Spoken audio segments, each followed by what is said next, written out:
လွန်ခဲ့တဲ့တစ်နှစ်နှစ်ကဆိုရင်တော့ဒီ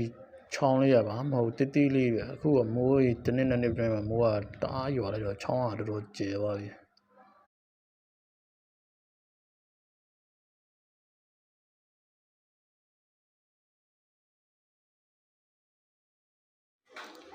ကလောတောင်လမ်းကအခုဆိုရင်သူက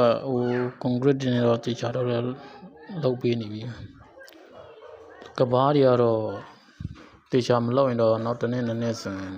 လမ်းသွားဖို့လာဖို့ခက်ခဲမှထင်တာပဲ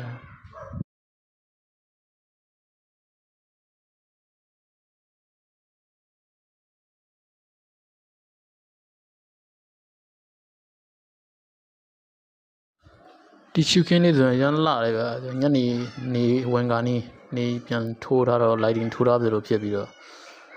တပ်ပုံရိုက်လို့အရန်ကောင်းတယ်ဗီဒီယိုရိုက်တာလည်းမြင်သာတင်တာရှိတယ်